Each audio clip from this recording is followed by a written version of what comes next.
So what's your mic count? We're gonna do one. Anybody have an idea? We're gonna do some little bit in instruction or insight on honey extraction. For that, I'm gonna let's go through our officers. First of all, our secretary. I don't really have anything, but I'll do the treasurer report. Okay. We have $4,186.21 in the bank account and $219.06 in PayPal for a total of $4,405.25. Our media officer. So this time of year with the swarm line, lots of stuff is becoming cutouts, bumblebees. You know, I know that takes specialty skills to do, so check your email. I just sent out some signups for that so I can share that with the general public when they call in, and we actually have people listed specifically to do that. So Let's just talk a little bit about cutouts. What we're thinking. So if you would like to, what we mean by cutout is when you have a swarm of bees move into a structure. Most of the time, people don't notice it right away until they have moved in and established themselves, and then there's a lot of, this time of the year, then the numbers have grown, and so they become an issue. The club does not do cutouts. We did a few because still personally, I had liability insurance, and you need to carry that $1 million policy because then you're working on anybody's house in construction. That's what it's required. You wouldn't want to do it without it. Anyway, if you're in construction or you'd like to learn more about that, because we won't sanction you, but what we will do is give your information to the people that are looking for someone to remove these with the release or with the information that you're not, this is not part of Western Colorado Beekeeping Association. This is something that you do on your own outside of the club. That makes sense? So we are not liable when you cut into an electrical line and the house burns down. Because normally they're in the walls or somewheres where there's all kinds of different issues. Anyway, that's kind of along the lines. Doug just sent out an email along those lines. If you're interested in that, just reply and we'll go from there. yeah, it's basically a form just like the swarm line form, and these are separate. And they're gonna go into a spreadsheet, and then basically when somebody calls in and looking for a cutout, I'm gonna tell them how to access the spreadsheet so they can look through the different people in there and make the phone calls to whoever they want to contact. And so. And then other than that, another email that I just sent out with all the Trump funding cuts and changes and stuff, they are talking about shutting down the Bentonville agricultural lab. And one of them is, I guess there's a big bee lab there. So Dr. Zach Lummis, I guess, who runs that, is putting out a plea for intervention to say, hey, you know, write your congressman to this, and he's going to be doing a Zoom meeting tomorrow night. I just sent out the link for that if you want to join and watch and see what's going on about that and see if you guys want to support it. It was forwarded to us from the Colorado State, so. Bentonville, Arkansas? I think so, yeah. So, but just some of the stuff I was reading and stuff, it sounds like, you know, there's multiple different things going on in that lab, not just bees, and they can, you know, run back and forth to different places, like, hey, you're working on corn, you're working on this, and they can run back and forth. They're talking about basically breaking up that lab and sending people to different places. And their concern is that, hey, we have good collaboration here because we just need, if we have a question about something, we can just run down the hall. If they break this up, and then next thing you know, you're gonna be spending more time and more money and having to wait for emails and all that other stuff. So yeah, it's their kind of plea. I just figured since it was beekeeper related, it's a plea from from the state to look into this, so sent that out. So, if anybody's interested, they can check it out tomorrow night and see what's going on and decide if they want to support. Other than that, I don't think I have anything else. Wanted to just say big thank you to Doug and all that he does. He maintains web pages and sends out email and answers swarm line calls and. And have a whole lot of disappointed people right now going, sorry, that's not a bee. If ever- There's these black with white bees. They're really aggressive, but I didn't want to do anything to them because they might be a special bee. And the reply was, no, they're bald hornets and nothing special about them.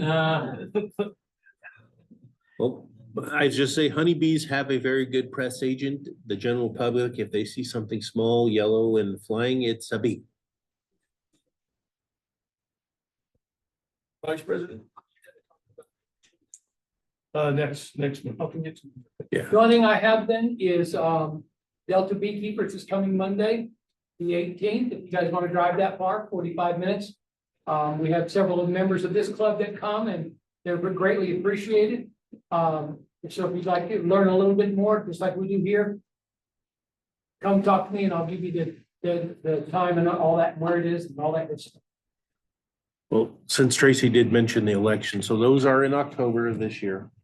So nominations will be next month. So if, I know we have a few people that have decided that they would like to step down. So if you thinking you want to join it and be part of the board, think about volunteering next month or nominating somebody you think that would be good. So just kind of think about it.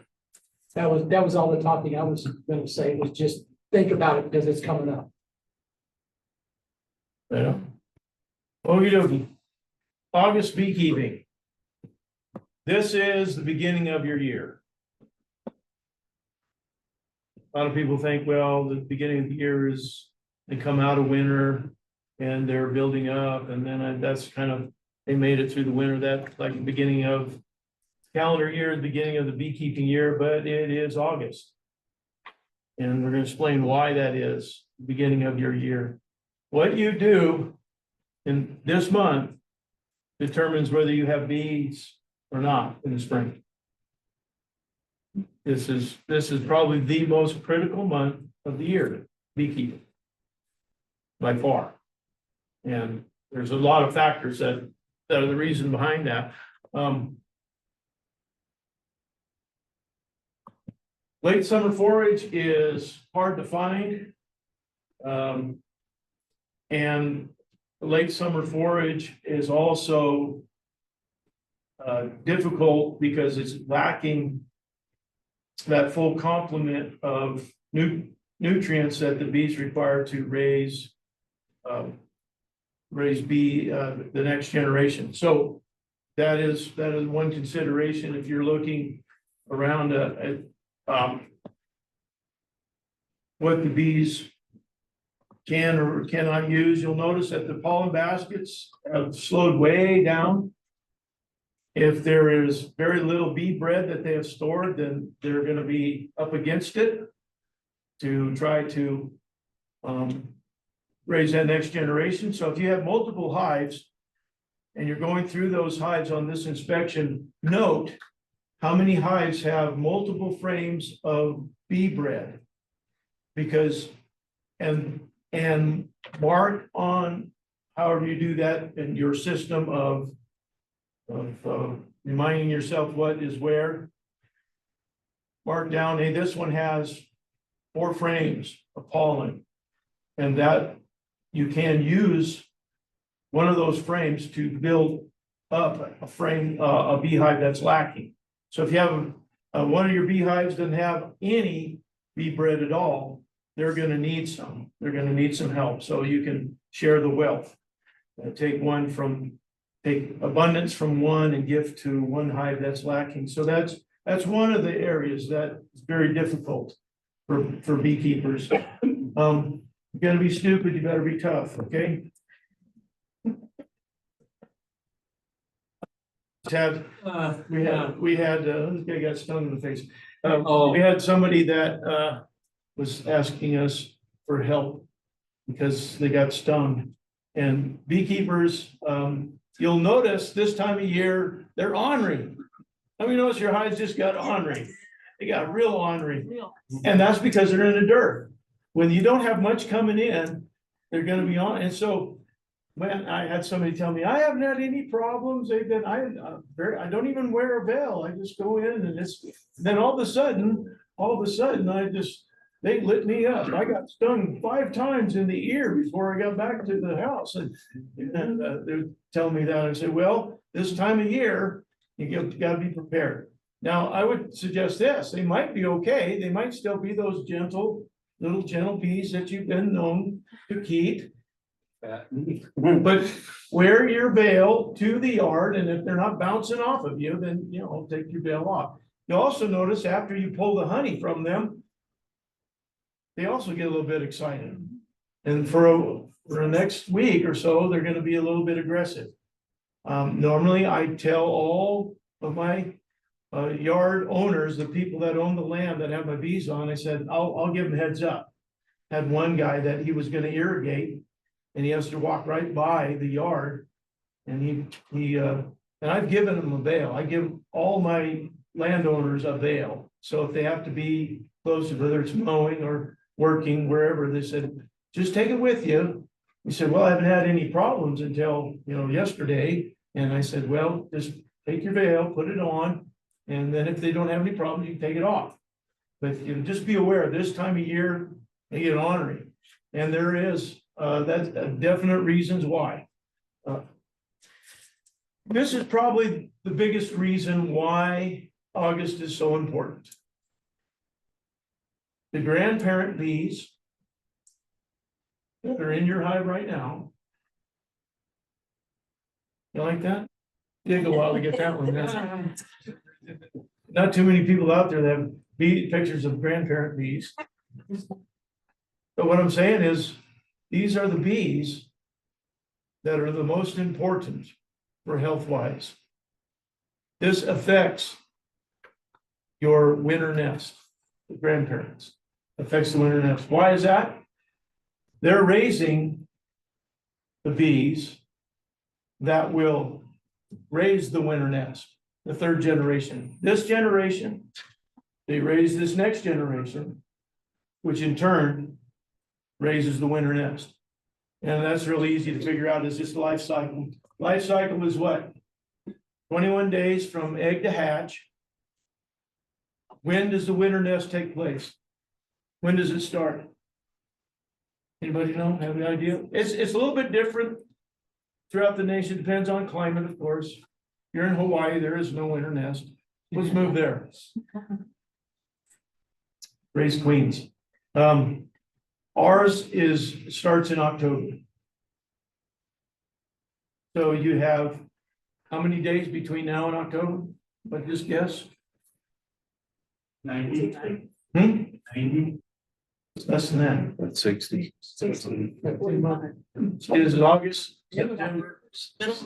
75 days. So the end of October, so the beginning of. Well, it's in October, and sometimes it's early. Oftentimes, it can even, we get that real bad weather that comes in the beginning of October, that usually flips the switch. The cold weather, whenever you have this is when the winter nest will be basically started by a beehive. When you have consistent temperatures in the 50s. 50 degrees shuts off nectar flow, just like a light switch. No matter what flower it is, no matter where it's at, it's 50 degrees, nectar. There's some very strong flowers and vegetation that individual flower, especially the very large tree flowers in the springtime, can start again that individual flower, but vast majority of flowers, when it hits 50, anything below 50, kills that nectar, and that flower will never produce nectar again. It'll produce pollen, but not nectar. And so that is usually the trigger. When there is a cold night, drops down, and even in the low 50s, 50, 51, 52, 53, 54, right in there, definitely affects the flow. And when that happens, that's the trigger in the colony to begin building the winter nest. So that is why these bees, between now and the end of this month, these are the ones that are going to be instrumental in raising your the next generation, and that next generation is the ones that raise the winter. So why should we be paying attention to the grandparents then, if it's the next generation? Why should we even be paying attention? We got one generation away. Let's just concentrate on the actual generation that is going to raise the winter. For why? Sick bees raise sick bees. So if you have sick bees, all you're gonna produce in the next generation is sick bees. And sick bees will be raising that winter nest. They won't make it. They won't make it through the stressors. So now you have opportunity right now to turn things around. If you wait till next month, it'll be too late. You can turn that beehive around right now. And so it's really very important, paramount, that you have healthy bees in the month of August. So if they've been struggling, how many have had, just seems like they never did much. You had one hive that was just booming, bombing, and then the other one is just kind of there. Pattern's okay, but the bees just never did anything. They stayed the same amount of bees. There's some very specific things that are going on. We're going to address a number of those. The reason why what's going on. Here's Randy Oliver's graph of the buildup of bees and summertime, and then how it crashes at the end of the summer. And you notice here's beginning here. This is May.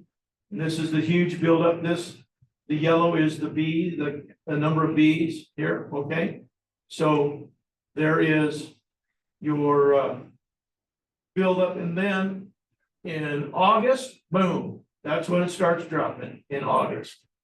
And there is a very sharp drop, and then the next drop is in October, right in there, and that's when the winter nest takes over.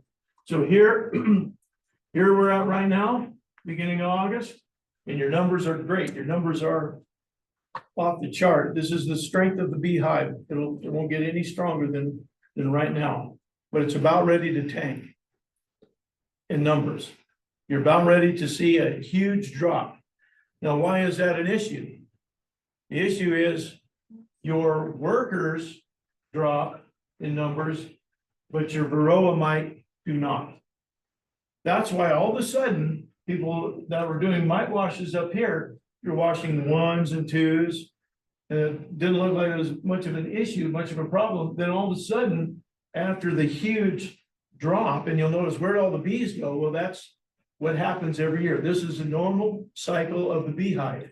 They're getting ready for winter. The queen cuts back on her laying considerably. That whole generation now is going to die off almost at once. Because if you have a lot of mouths to feed, you go through your honey. So this is their way of saying, we're done bringing a lot of resources in.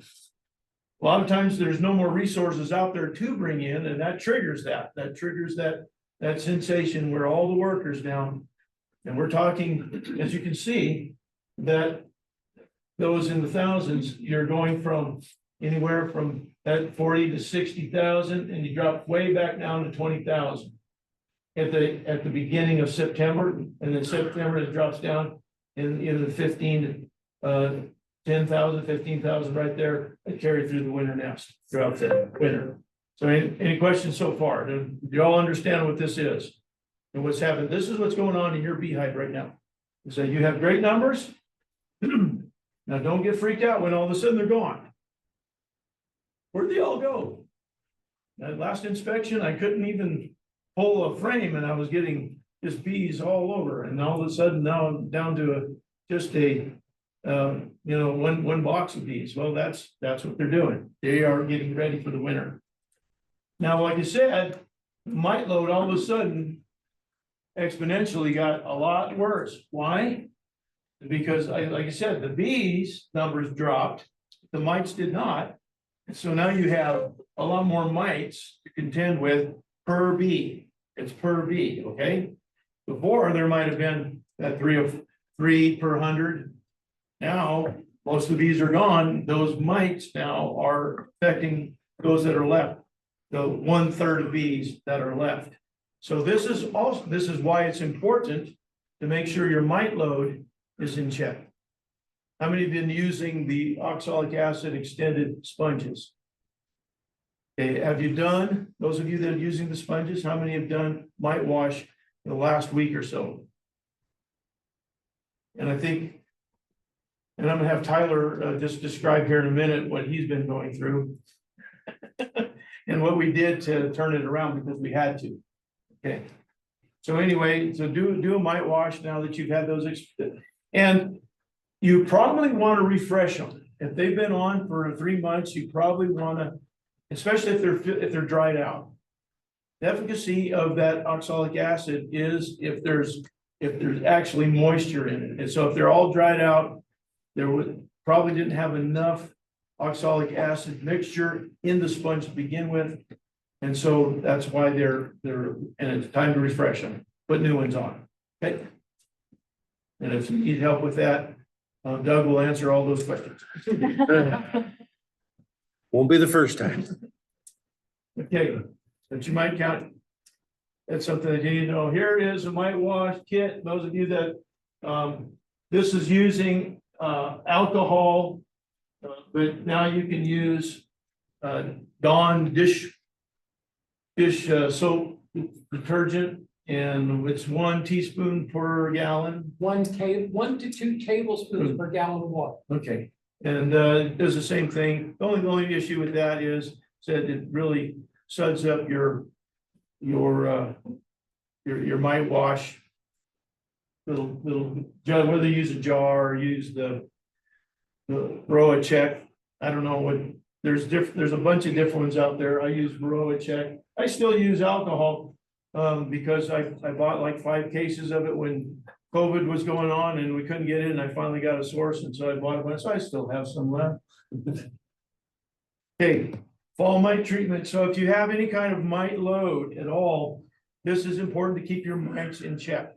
The club does have a vaporizer, and so the vaporizer works for all phoretic mites that are not encapsulated behind in the comb, in the brood nest, behind a capped larvae. So if you're thinking about you gotta do something now, you did a mite wash. Oh wow, I got like 8 or 9 mites in this mite wash. I better do something. Yes, you need to do something. There's only a few things that you can use while you still have honey supers on. And you need to look at the label of that miticide to see if it is, if you're can use it with honey supers on. And that's important, okay? That's something that you need to, there's a few things that you can use, even though with honey supers on. One of those things is oxalic acid in any of its forms, whether it's dribble, vaporization, extended sponges. I think Top Guard. Those are the 2 I know off the top of my head. I'm not sure if, yeah, What about thymol? Can you use the thymol? I don't think, no, you can't. Thymol, you cannot. I'm pretty sure that's, Formic, no, I think, I'm pretty sure you can't with, You can now. They changed it, okay, so Formic. but you can't use it this time of year anyway. So Formic, you should not be using Formic in anything 80 degrees or more. In fact, I would wait till it gets, the height is gonna be 70. In other words, they'll ball the queen. That's a good way to requeen in the spring. Because they'll kill her. And this time of year, I have a lot of people calling, do you have any queens? No. It's hard to find a fall queen. I mean, you can order them, but they're kind of spendy. Anyway, so the other thing is, if you pulled a lot of honey and we end up into a dearth where there's extended time without rain, depends on where your location is in the valley. There should be at least one more hay cutting.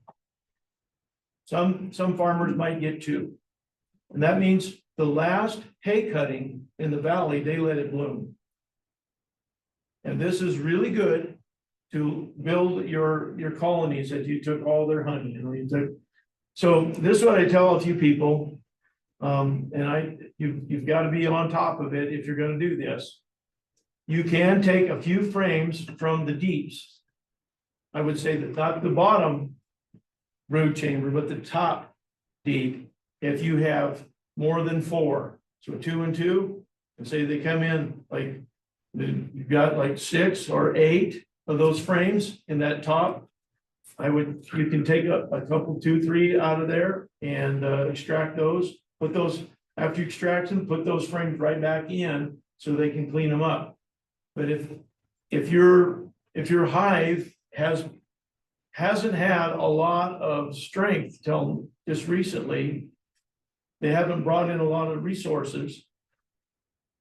You did some extra feeding, or you did some things to cause them to get past their sickness, then you need to start thinking about feeding again. How do I know if I should feed it? If my bees need feed? They will take it if they need it. They will prefer nectar over any kind of sugar. Okay, so that's kind of how you get set out a feeder if they're hitting it. I have a couple of people that get some phone calls that my bees are taking advantage of their hummingbird feeders. I said, That's what how do you know they're mine?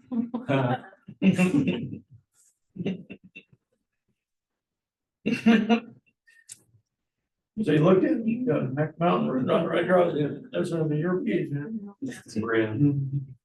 Anyway, so, that, because a couple of them were in a dearth, and so they were bothering the neighbors, and you can make people that are kind of perturbed a little bit nicer, or their anger kind of diminishes when you give them a big bottle of honey, okay? In that case, that neighbor had to have more than just a bottle, but that's all right.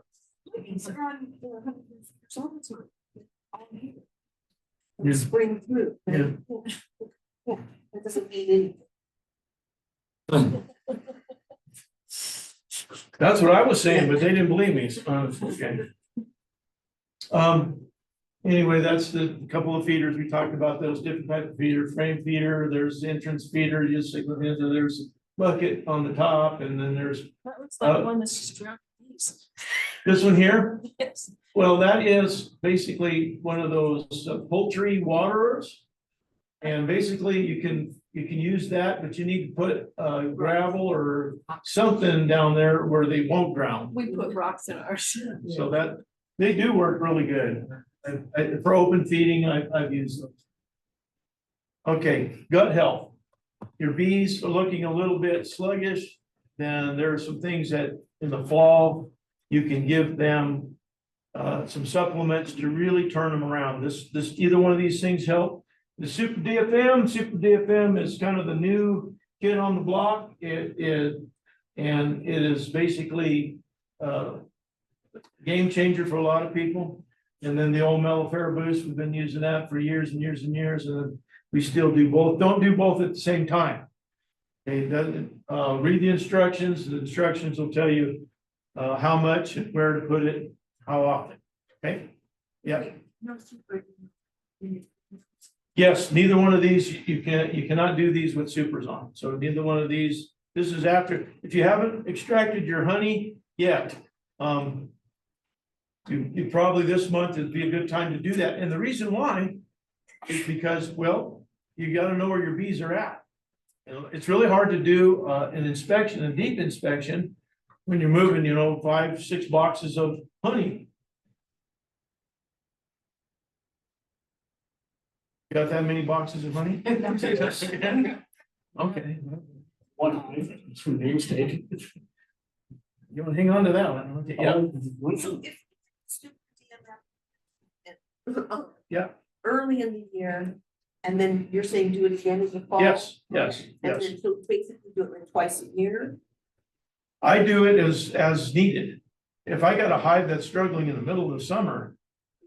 Yeah, If I remember right, it's like every 14 days is what, so. Right, yeah, there's a 2-week cycle, yeah, Yeah. on it, but then I didn't do it again, I mean, I did the 2 weeks, 2 days, and then I. if you got honey supers on, you're not supposed to, so that's. Yeah, cause I know spring and fall last year, every inspection I was doing, it's like every 2 weeks, I was putting it on. After you put this. Yeah. Okay. So the number one issue with our honeybees is stress. Now, if I'm leaving a honey super for them, does it matter? Leaving it on the hive, Yeah, I'm not gonna take it, it's one of them before them. you don't want to leave extra honey supers on the hive over winter. It's too much room. Here's the problem. That honey not only retains heat, but it also retains cold. And that is a lot of work for them to have to heat up that much cold above them. So, Even if it's full of honey. yeah, full of honey, then just think about it, it'd be like a frozen block above their head. Condensation issues as well.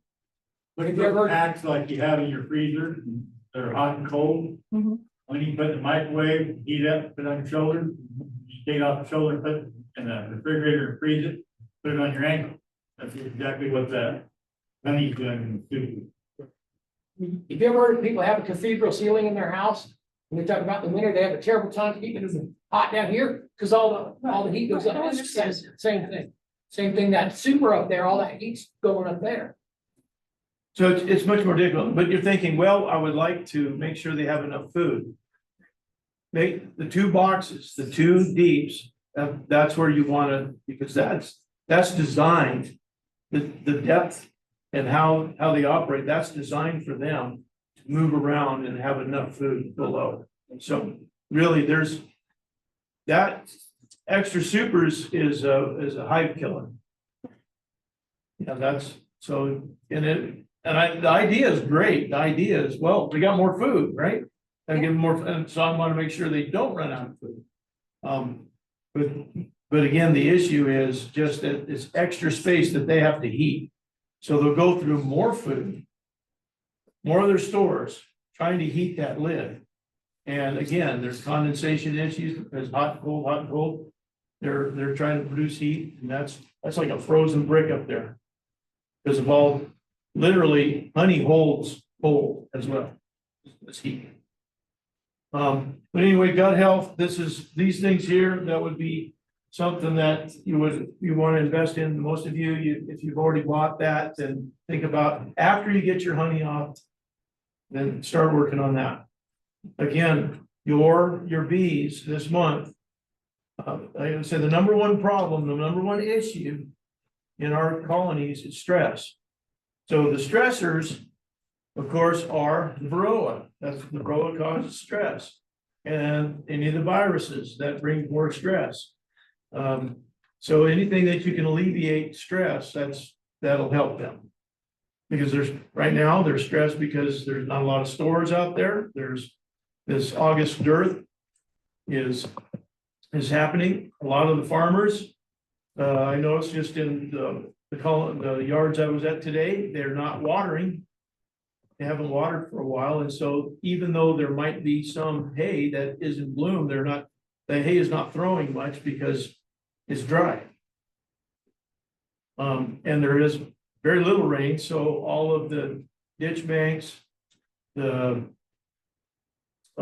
different canal areas. There's a number of places in town, to by the river, same thing. There's not a lot of water, so that's hopefully this Thursday, we're gonna get some water. Anyway, before we get to that right there. Yeah, that's a good segue, culling the comb. So there's some really dark, nasty comb. You can't really see that good, but here's probably one of the biggest stressors that we're dealing with right now. And the industry lost upwards to 70% this year. Some numbers are pushing as high as 80, 85. So that means 85% of all honeybees died this year, early.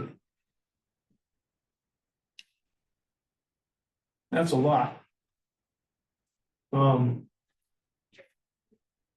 It was basically, those numbers were reported in January and February. And that's when, that was, though it was reported in 2025, and that was the beginning of the year. And the reason why it wasn't known until then is because when the commercial beekeepers begin to prepare their bees for the almond pollination, they're bringing them out of the winter sheds. Those up north and those in like Texas and Louisiana and those in the southern, they really haven't gone through. They haven't gone through their beehives until they get ready. They get them ready for winter in October, November, and then they don't do anything, and that's when the crash takes place. So that's when they start tanking. And then those numbers are reported January, February. So here's how it works. Those, especially a majority of the bee hives in the northern regions of the United States, they overwinter in the winter sheds, big buildings that are climate controlled, even around 40 degrees.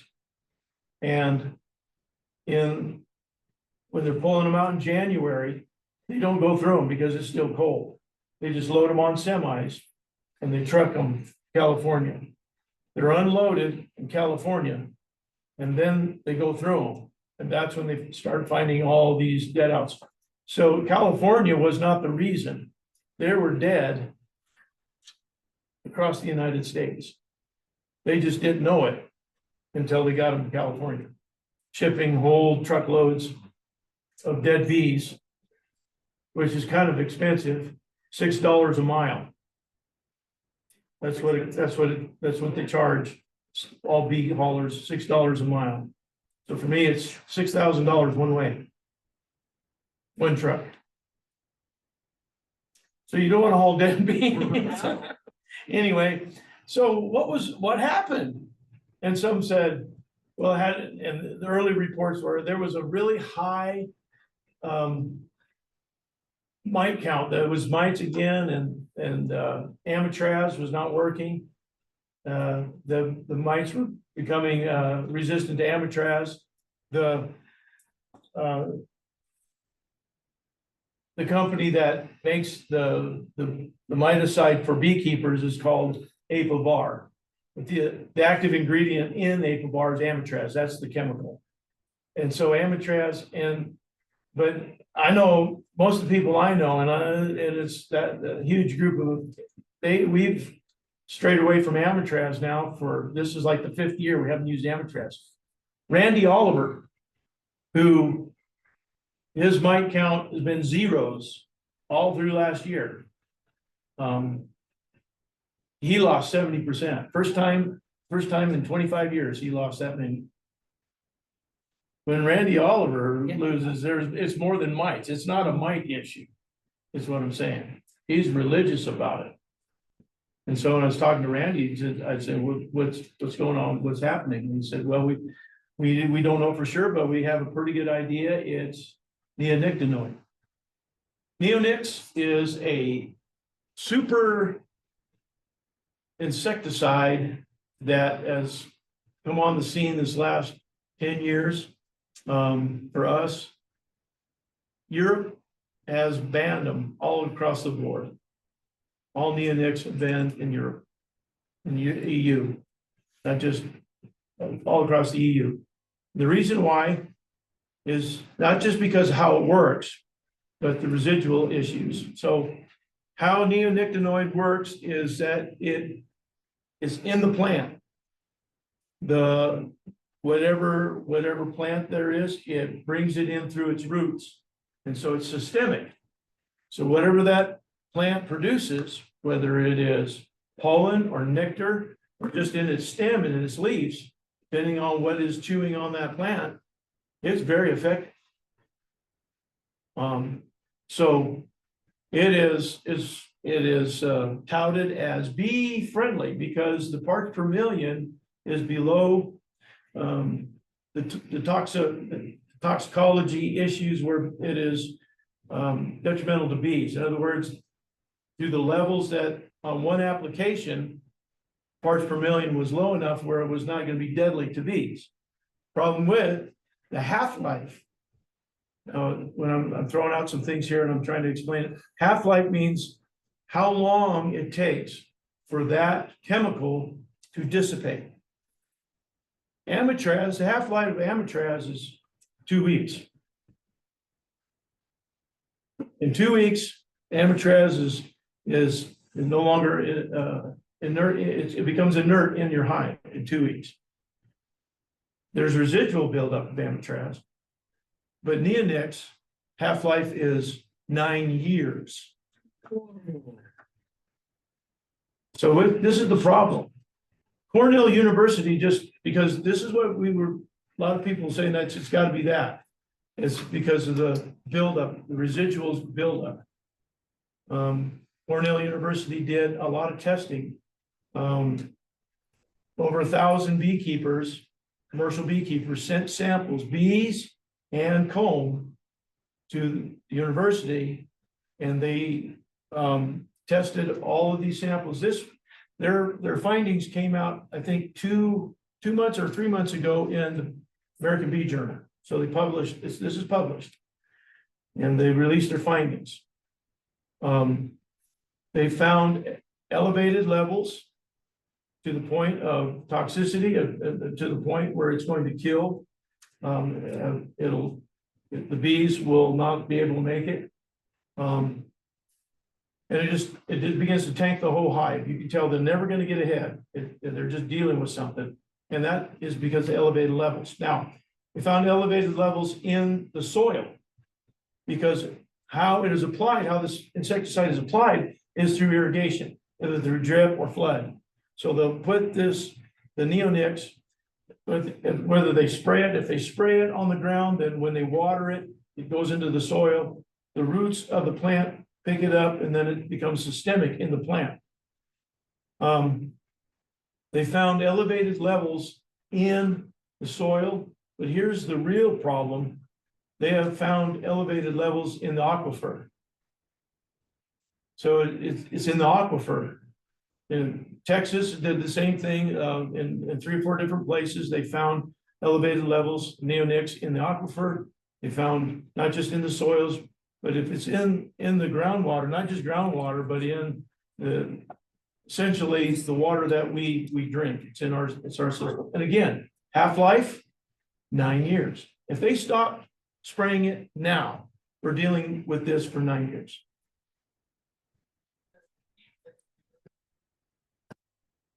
The levels becomes an issue for human consumption. It's got to be much greater, of course, but there is cancer issues. There is nervous system issues, because that's how it works on the insect. It attacks their nervous system. So the bees don't know how to come home.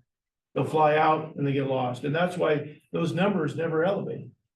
Those numbers never elevate. There's brood and they're hatching, but they never elevate because the bees go out and they don't come home because of how the elevated, and these are elevated levels in the comb, in your comb. If your bees have been feeding on any vegetable or any kind of tree or plant that have neonics, they're bringing that pollen and or nectar back to the hive. And where do they place it? Immediately it goes into comb. So that's how the residual begins to take place, is the neonics in the nectar pollen transfer to the comb, and that's where that begins to build up over time. So it might be not, it might not be toxic in that first couple of trips, but over time, it elevates to where it becomes deadly. And so that is why we've got to start pulling out old comb. That is why you've got to rotate your comb. It's not just because of the normal pesticides, fungicides. We are now dealing with a deadly killer, and this Colorado was one of the first states to ban neonics for public use. You have to be a private applicator. You have to have a pesticide applicator's license to apply neonics. And now they're talking about, there's legislation right now banning it altogether in Colorado. California has done the same thing.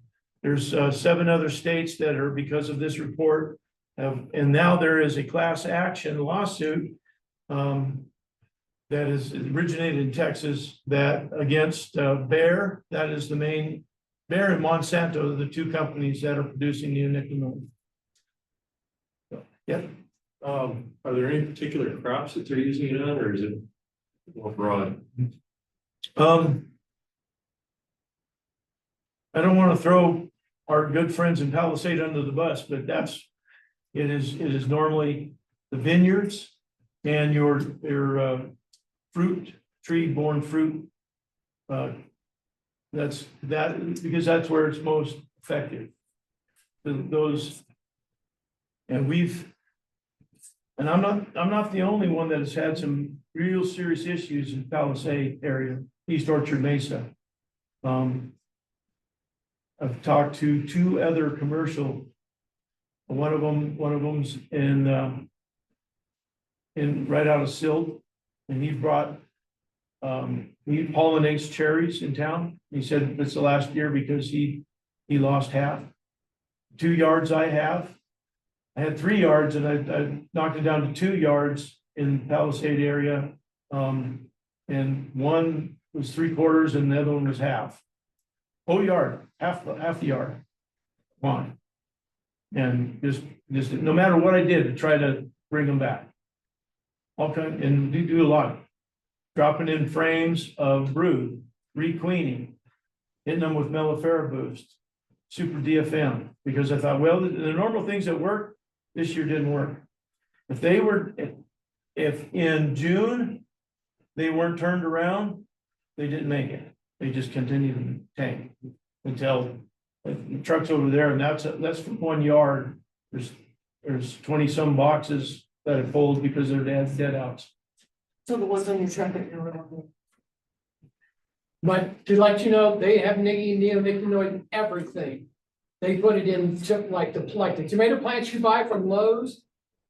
Now, not here because they outlawed it, but those have neonicotinoids in them. All the pre-made flowers that you get, the annuals and the perennials, they've already been treated with neonicotinoids. That's the way that everybody is the business went that way until they started having a problem.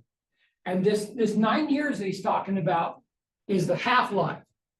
So in other words, if it's toxic now, in 9 years, there'll only be half of that chemicals that's still active. But then you got to go another 9 years to get it down to half again.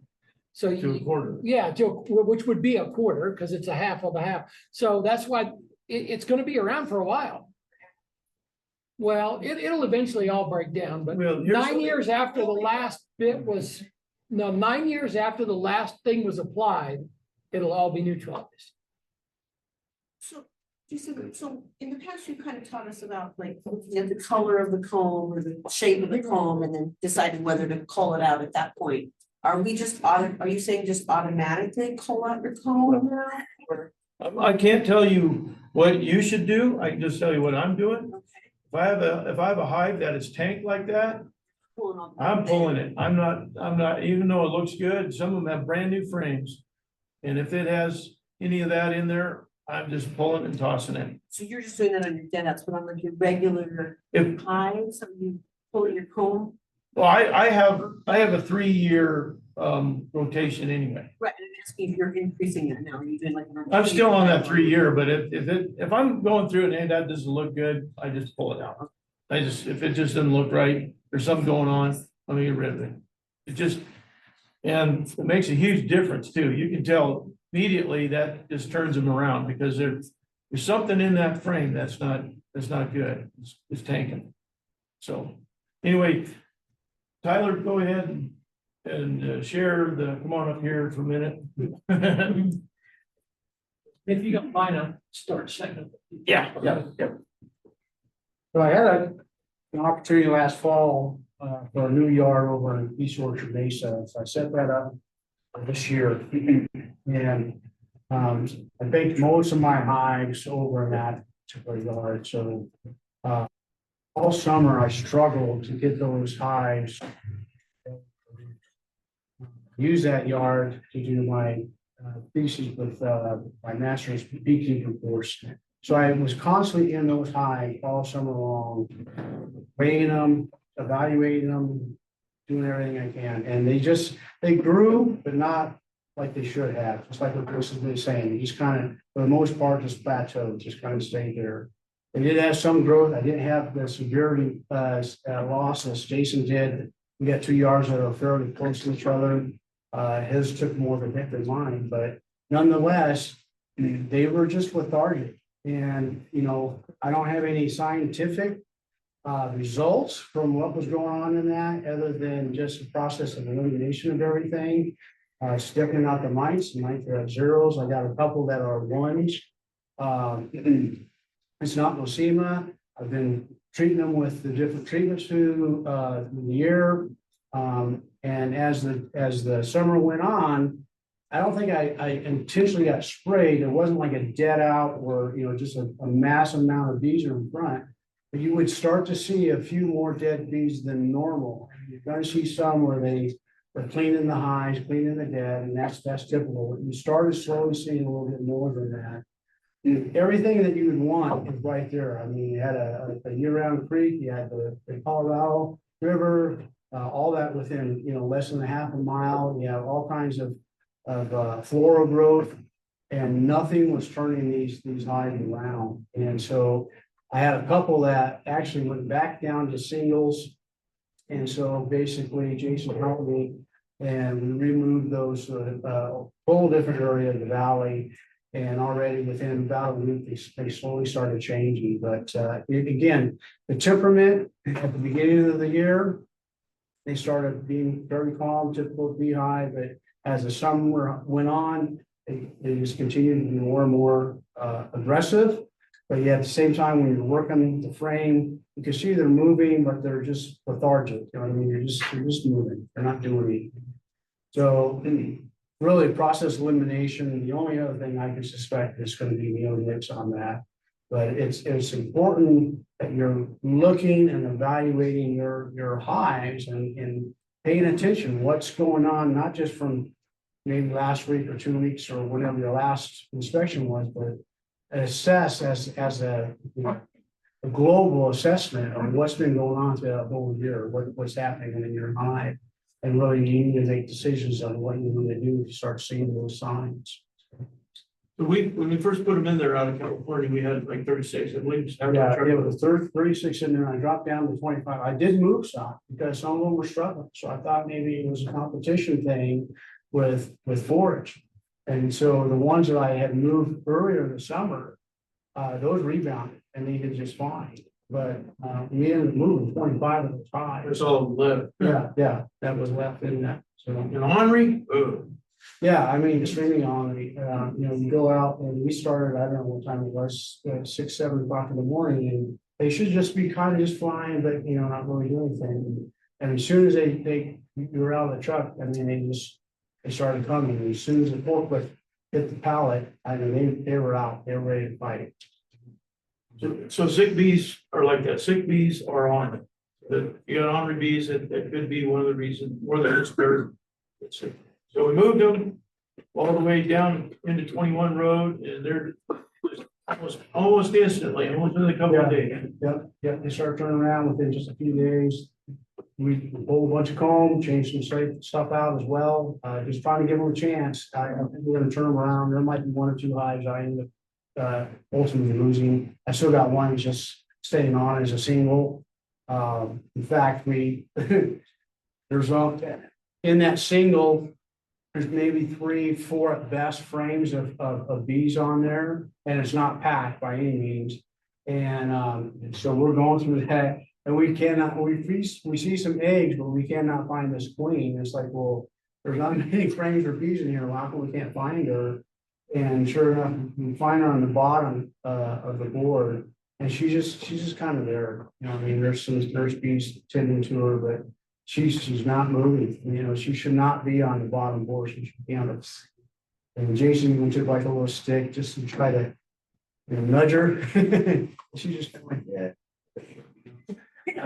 And but you know, 4 days later, I'm in there again, and I got 2 brand new frames and 4 eggs. So you know, hopefully that was going to turn around and explain it all.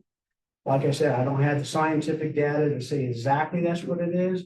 But a process of elimination from everything else, that's about what we're down to. It's got to be that. Any questions about that? Sorry that happened to you. Well, I know it That's a lot happens, higher but you than know, again, like I always say, every setback is a learning experience. Oh, it is. And so, you know, my you know, failures or whatever setbacks can be a benefit to the group, you know what I mean? And that's the networking that's important, that we share that so people are aware of those things. So are the orchard people, are they aware of this again? Oh, yeah. Oh, yeah. They've been using them for a long time. Oh, Yeah. So, yeah, and it works. It works really good. That's why they use it, because it is, they do. But you know, in years past, for what it's worth, he's just been up there, and still been able to overcome that and do well in the season. This year, this not. Either they're using it in a greater concentration, or it just getting to that point where it's saturating the ground to where. And see, that's all the orchards use drip irrigation, so it's really easy for them to use neonics in their drip irrigation, especially the vineyards. But there was a huge program, FSA gave them hundreds of thousands of dollars to move from irrigation to drip irrigation, from flood irrigation, drip irrigation. So all of those orchards in Palisade, East Orchard Mesa are all drip irrigated. And so their fertilizer, pesticides, anything like that is really easy to just run down through the drip irrigation, and that's what they do. So what I feel is that it's finally getting to that toxic level in the ground. So that before it wasn't, the residuals hadn't been built up enough to where that it's not that high level in that plant yet. But you're talking about in the ground now. It's not just the vineyard, it's not just the vine, it's not just the tree, but all the forage, all the little weeds that are growing underneath those vineyards and orchards. And so they're gonna work it, especially if they're, you know, whatever they can find. And so that is also growing the neonics. And I think it's just, there is no other explanation, because that same yard, I don't do anything different. I don't do anything different anywhere else in town. And I should have thrown that, we have a picture of one of my yards that it's got the 5th. So most of them are 5, they're 6 and 7 boxes deep now. Okay, so but there's still, but a lot of dead outs across the valley. And the only issue is, I'm pretty sure it's neonics.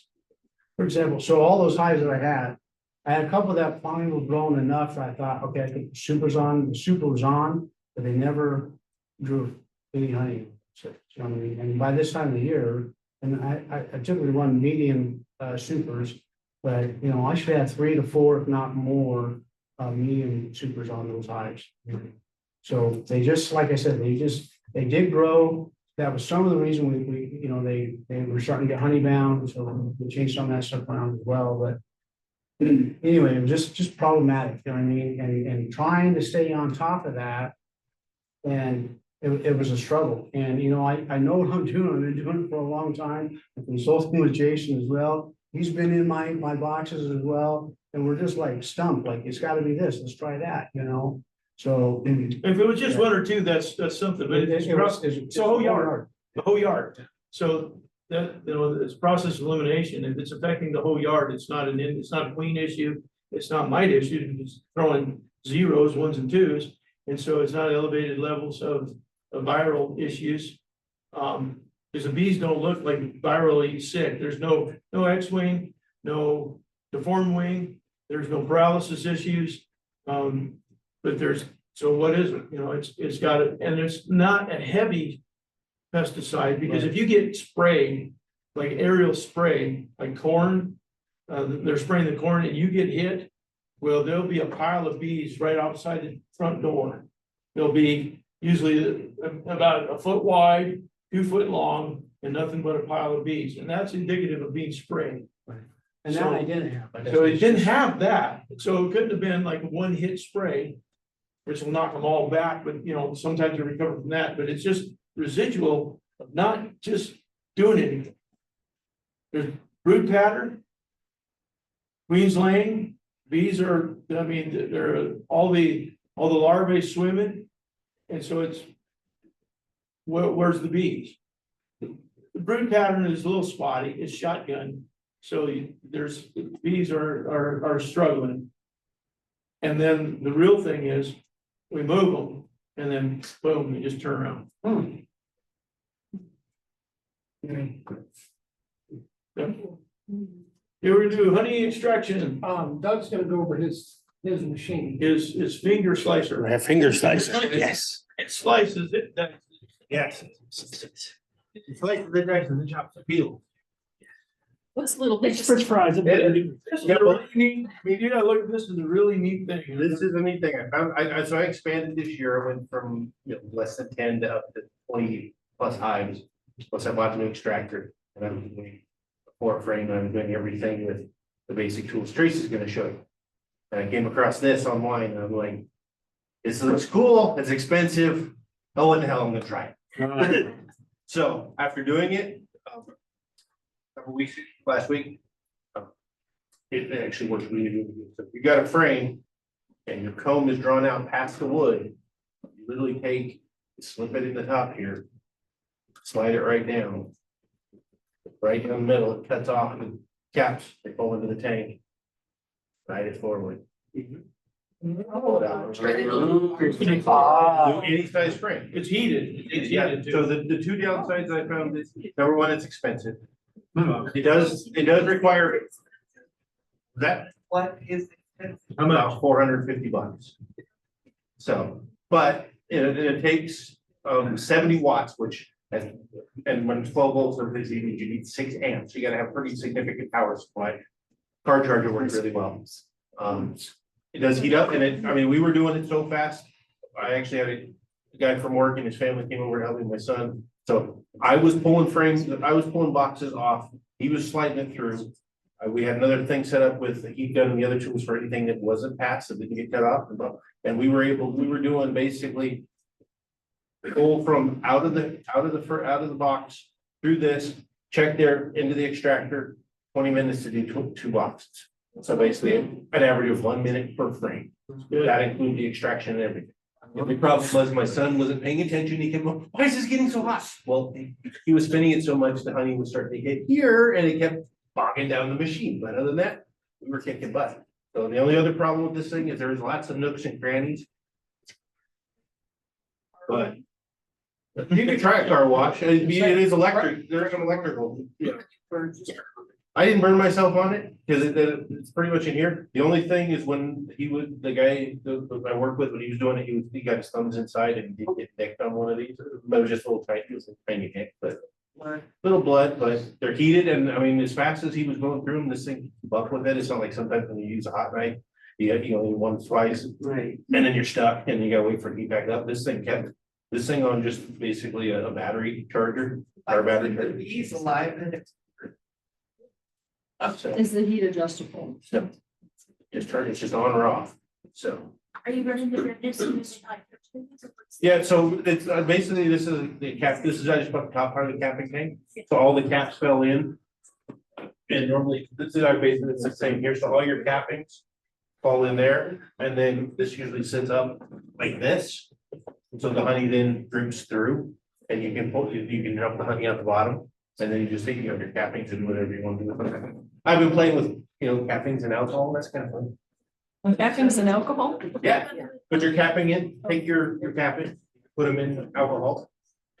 Take your big whiskey, vodka, whatever, let it sit, and then we'll extract the honey out of it, and leave the wax, and then you just, all of a sudden you've got honey flavored whiskey, honey flavored. So I don't mind, hey, worked out pretty good, but, after I'm done, it worked out pretty good. Then you really don't care about all the work, do you? Yeah, other people do what you say. Yeah, like I said, with the assembly line of, basically we had 4 people, it was literally. As fast as I could get the supers off and get them into my garage, they were like, where's more, where's more, where's more? So how many frames did you run through, just a Ballpark, over 200. 200 and it held up all right? Yeah, held up, I mean, it was nonstop for that entire time, well, I take back, we did stop a little bit just because everybody wanted to take a break. But we probably ran it for almost 4 hours straight. And you 4-frame extractor. I had a 4-frame extractor. I no longer have a 4-frame extractor. I now have an 18-frame extractor. So you were doing. Yeah, the one that Jason sold, I've been bugging him for months. Right? And then after I go buy it myself, because I didn't think he was going to sell it. Does that come with those tubs too, or? No, the tubs are separate. This is actually designed and manufactured in Ukraine. I found that out after I bought it, so. I think this setup, if you notice, it kind of hangs out over here. I think their setup, their capping tanks must be a different size than ours. But this is just what I had. And it worked out pretty good, because I mean, the only problem is if, somebody over here got a little bit behind, it's good to build up. So I mean, literally, you grab a frame, stick it in. Slide it down. The other thing I found, I was doing the adjustment with pretty nice empty frame. Well, how many of your frames come out of the hive nice and pretty and no propolis? So I still got some minor adjustments to make on, but for the most part, it just slides right down. Like this video right here, this frame must be just a little bit bent.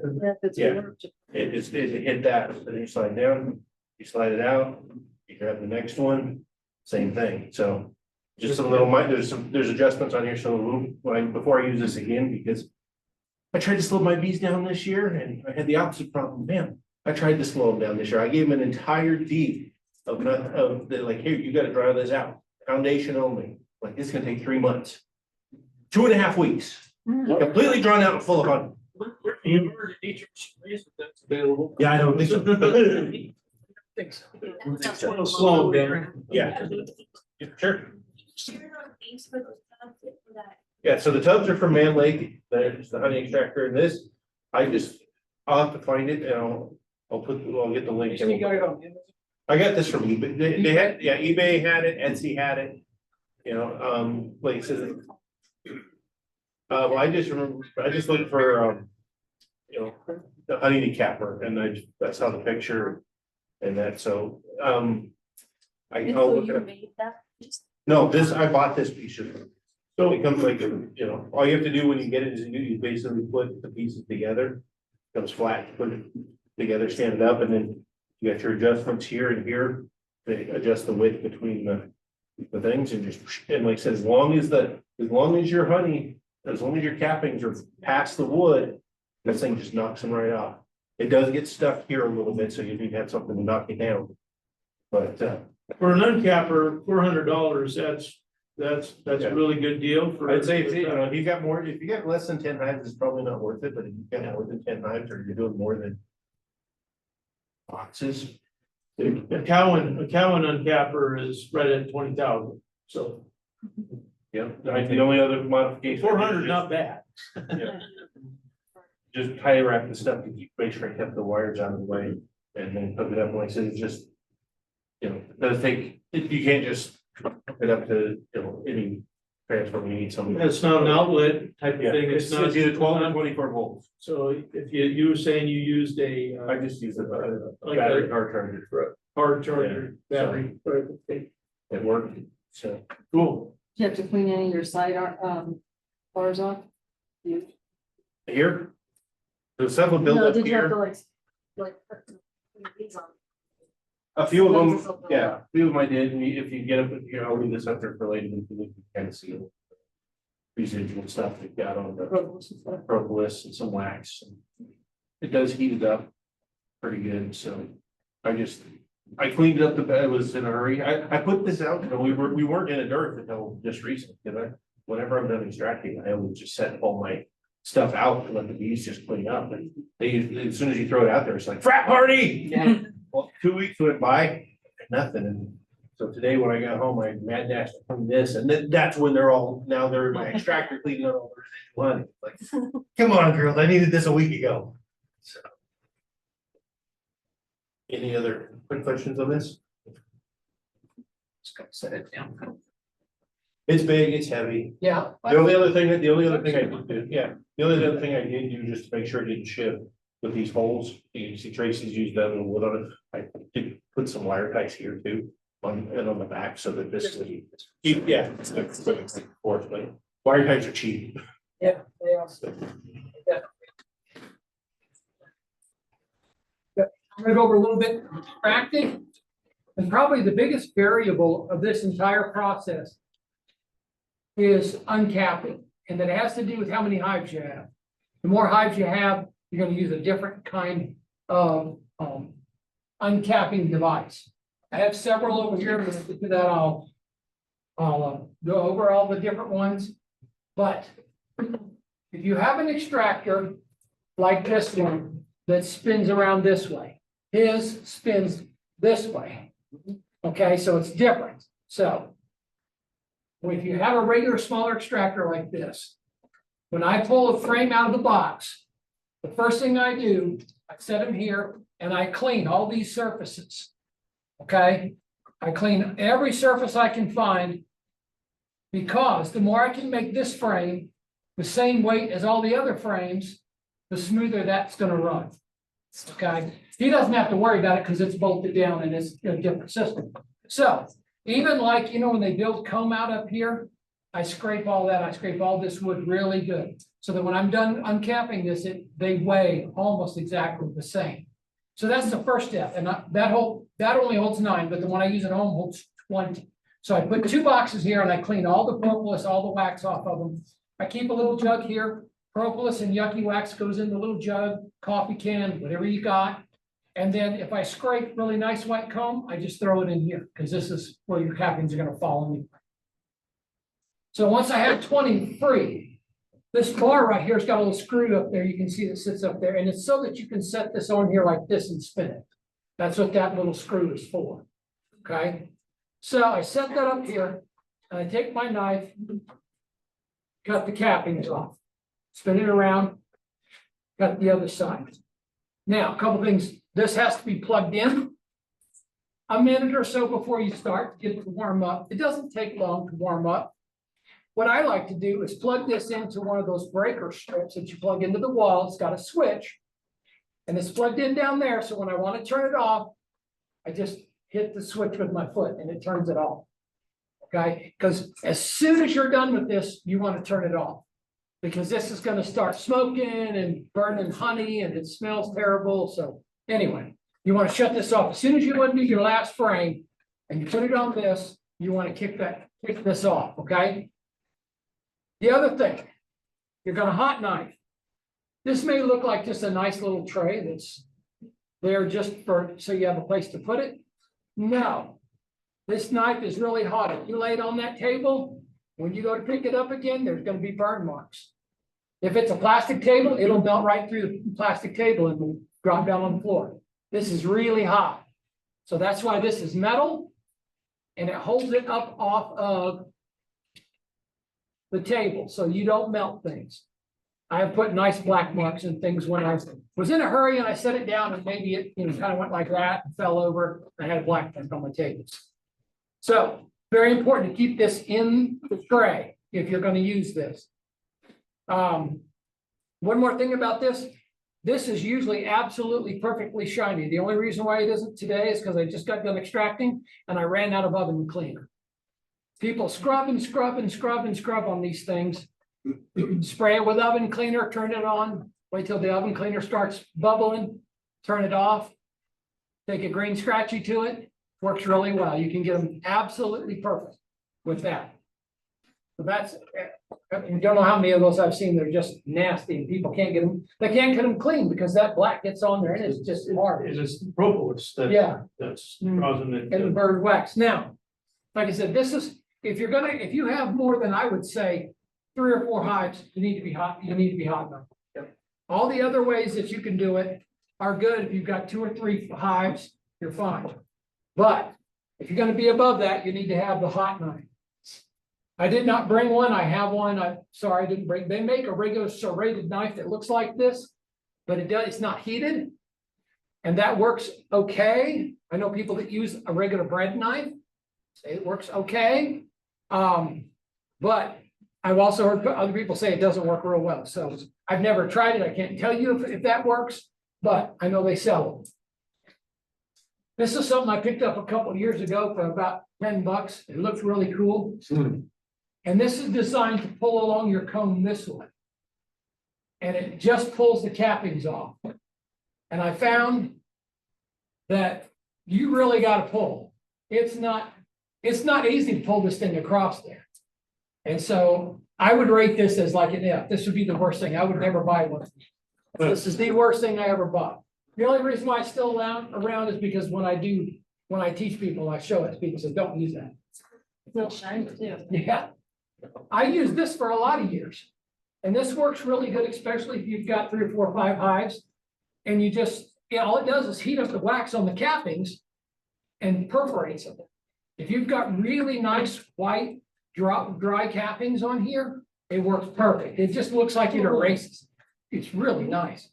If you have dark, wet cappings, which what that means is that the honey is touching the inside of the capping.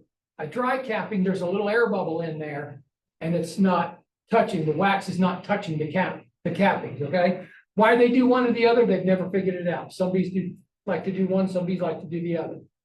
But anyway, if it's white, just nice white capping, boy, it just comes right off.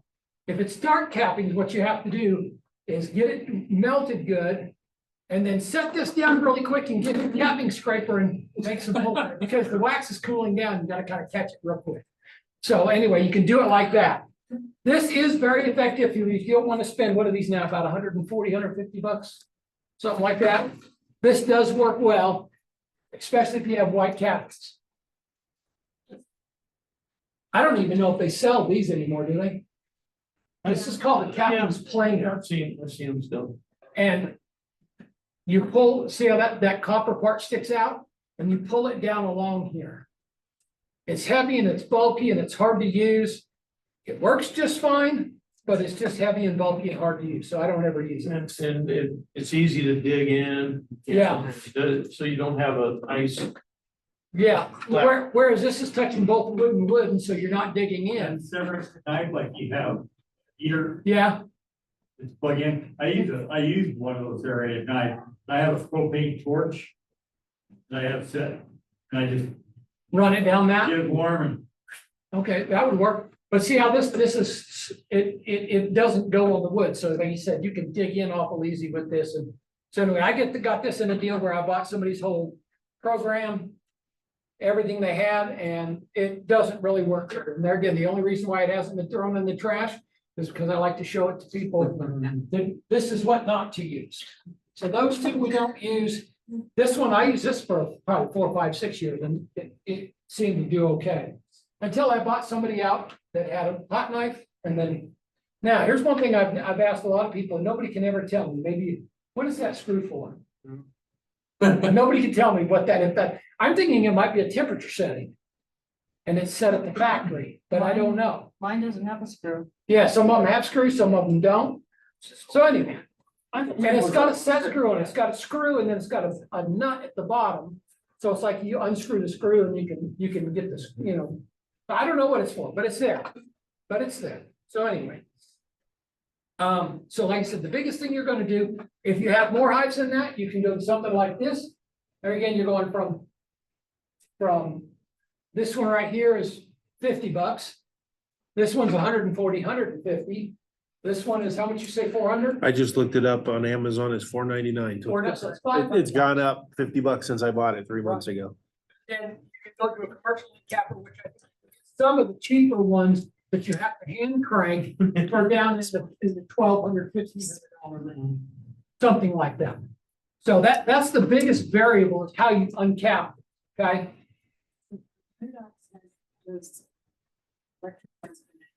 They do. That's awesome. That's awesome. I don't know that I've ever seen them that low. But anyway. Okay. So the other thing, you can use this capping stank in this position, or you can use it in this position. Okay? If it's in this position, you don't want it up on the table because I'm trying to do this. So if I have it up on a table, I have it in the other. At my house, I put it on the floor. But the whole idea is you want it to be about elbow level. So it's right ergonomically, and you're not up here trying to cut, you're not bending over, hurting your back. You want this to be right about your elbow level, whatever that is. If you're short or tall or whatever. You're a really tall person, put it like this and put it on the table. See, that's not too far above my elbow level, so, you know, I know people that use it this way. So then, if you've noticed, when I set up, everything is in a line. You don't want to be cleaning these frames over here, and then uncapping them over here, and then putting them in an extractor over here, or behind you, or whatever. Once you uncap this, it's going to be dripping. It's going to be a problem. So you want this, where it opens, as close to this as possible. Ideally, right here, just on the other side of your hot knife. If it was like right here, would be perfect. So you can uncap it and drop it right in. So you don't get a bunch of mess, okay? Now, if you've done, like I said, and you've cleaned it all off, and all of them built every frame out far enough where your hot knife got everything out, then you're in good shape. This should weigh really close to what everything else weighs, and it should drop right in here and spin really pretty. Now, we all know, I thought I put in a captain sticker. But anyway, we all know that that's not the way it is. These don't weigh the same, okay? So, to keep it from spinning, if you guys can see this, there's 9 slots in here. There's 9 slots. And it's set up in 3 different sections. My 20 frame has 4 sections with 5 in each one, okay? But to load this so that it doesn't walk across the floor on you, what I do is I take, let's say, the first slot in each section, and that's where I put my heaviest frames, okay? Then the middle one is where I put the ones that are kind of medium. They're not really good and heavy, but they're, and then I put all my light frames in the third one. And you can work out your own system. You could do that in reverse, whatever, but the whole idea is that you're putting them in it so that it's more balanced. It'll be a lot more balanced that way. So, after you have them in here, most of them have some kind of a safety on them, so stick your hand down in there. This one is still operable. One of my 20 frames is bypassed. Don't stick your hand in here. It'll break your arm. So that's why it's good to have this. If you have a small extractor, leave it going. But don't, if you stick your arm down in there and it's going, honey weighs a lot. If you got 9 frames in there and you stick your hand, it's going to crank it in there and it's going to break your arm. So don't do that. Don't do that. You don't want to bleed in the honey because then you can't sell it. It just work that way. Okay. So after I get it started, this particular one, if I remember right, well, it's got a speed chart on here. But you only want to turn it up enough. I shine a flashlight down the inside of the thing of the stainless steel here. Just want to turn it up where you're seeing honey being thrown out. You see the honey hitting all that. And you can see that's real easy to see. And you just let it go for 4 or 5 minutes. Let it kind of unload itself. And because if you turn it up too fast, those frames weigh too much and you'll blow that wax out. It'll come loose. That's why you kind of want to unload most of it at a slower speed. So I turn it up to where I start seeing honey come out, let it sit for a couple of minutes. This thing's got like 20 levels. So you might turn it up 1 or 2 and, you know, keep a good strain going. And then if you find that it's balanced fine and it goes along and the faster you get it, the more it wants to wobble, you probably didn't uncap something. You probably on one of these frames, when you cut it with a knife, you didn't notice that there was a section maybe this big that didn't get uncapped and it's on this frame. So everything else is getting lighter. This is staying the same way. So therefore you're getting more and more out of balance the faster you get. If that's happening, open, turn down, let it stop, open it up, pull these out, check, because you can just pull it up and see how much this frame weighs. So you can run through all the frames real quick and just kind of lift it. And then lift the next one, and then lift the next one, and then you'll find one that's real heavy. Oh, I messed up. Come over here. Uncap that and put it back. When you put it back in there, you got to kind of start at the beginning again, because you got to get that to unload before you can spin it up real fast. If you can extract warm honey, it'll go 3 times as fast. If this honey on this frame is at 60 degrees, that's going to have to spin for an hour and a half to get all of it out. However, it's at 90 to 95 degrees, 20 minutes maybe, and it's out. And you'll get a lot more out of this, because some of it's going to remain on here. And the colder it is, the more this is going to retain honey. In cold frames, the honey will stay in that. It would be probably missing one third of your honey by letting it cool down. So if you can extract it, the sooner the better after you pull it from the, if you can pull honey in the morning. And then as soon as you get it back to your garage or wherever you're extracting, begin right away. If you're unable to do that, then some people build a little warmer.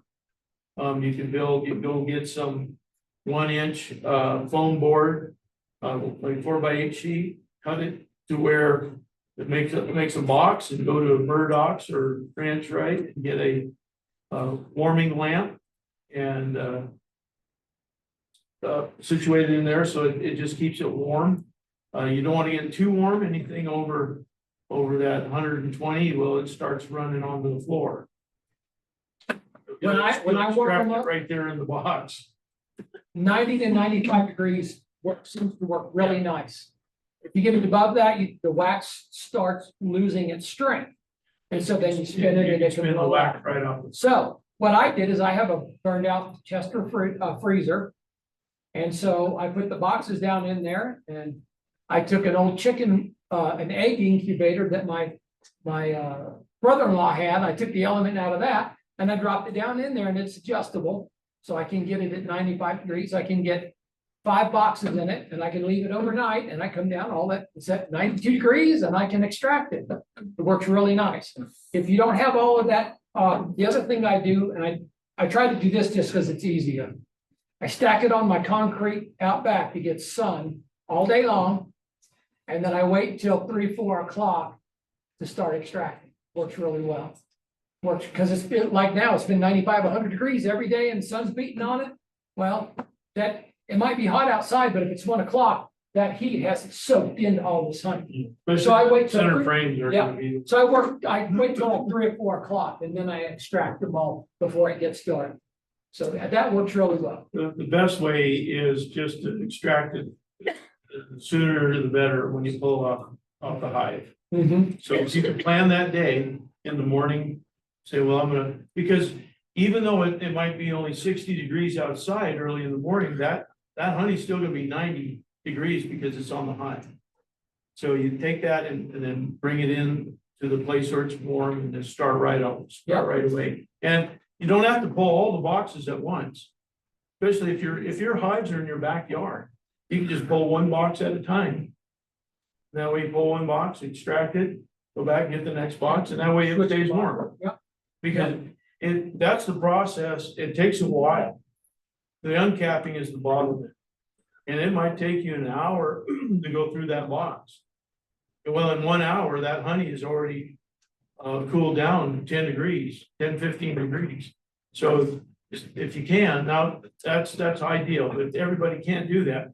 Sometimes you gotta pull it all and then haul it up, but you're anywhere from 10 to 30% of the honey back in the comb by allowing it to cool down.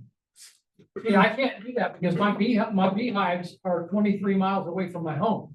So by the time I pull them, get them on the trailer, get them strapped down, drive home, get them unstrapped, put them on a cart, drag them down to my basement. It's just, they're not warm anymore. So that's why I like to do what I can do to warm them up. So is there an? Nectar stops. As long as the nectar flow is on, you can pull this box off. Bees aren't gonna care. Be nice and jolly. How earlier I was talking about this year, they can get kind of upset. Well, that's because the nectar flow is stopped. That's the easiest way to tell if you go to pull honey, those bees are nice. There's still nectar flowing. If you go to pull this honey off and they're getting ugly at you, the nectar has stopped flowing. It's gonna be a lot harder to get the bees out of the box. And a couple of things that we need to talk about is how to get the bees out of your supers. So there's a number of ways to do it. There's skateboards, and that is either skateboards work good, but you gotta plan it out. You gotta got a skateboard on at least 2 days, 2 or 3 days before you're going to extract. That is, you pull the supers off, you put that a skateboard. What that is, it's kind of a one-way passage. They can go out, have a hard time going back in. And that works if you got real tight equipment. If you got real loose equipment, they can come in through a lid that's a little bit off or crack, and then the skateboards don't work. The other one is fume boards. Fume boards, and that is I'm gonna break some fume boards, but a fume board it's like a lid, but it's a little bit thicker. On the underside is a felt piece of cloth. Top of it is some kind of solar device that it absorbs heat. So that heat's gonna heat up that felt on the underside. And you place, there's 2 different chemicals that are used primarily. One's called honey robber, the other one's honey banded. There's a big difference. They both work really well. Honey robber, because of the chemical compound, just smells terrible. Honey bandit is made out of almonds, so it's tolerable. But the fume boards, it'll run the bees, especially any kind of sun, any kind of heat. It'll just 5 minutes and they're all out of the supers. That's the way right now I'm using fume boards, and I have 5 of them. I put them on 5 hives. And then by the time I've got it on the 5th hive and I come back to this one, the bees are out of this box. So I pull it off and I take that fume board and I go put it on hive number 6. And then I start working on the next hive. And you can kind of keep it going like that, and they just, you'll have 1 or 2 bees in there maybe. Maybe. Now, let me give you a little trick, and this one, you guys are gonna know how I know this. If you use fume boards to get honey out of this box, don't put it in a vehicle and try to drive home. The fume board. Or there's enough fumes in here that if you put 10 or so of the supers in a vehicle, you're not gonna be able to drive home because your eyes are gonna start watering. It's gonna be terrible. Okay? Especially with the robber. Right, especially with honey robber. I have a trailer, so when I use fume boards, they go on my trailer and I drive home just fine. Back of a pickup is even okay.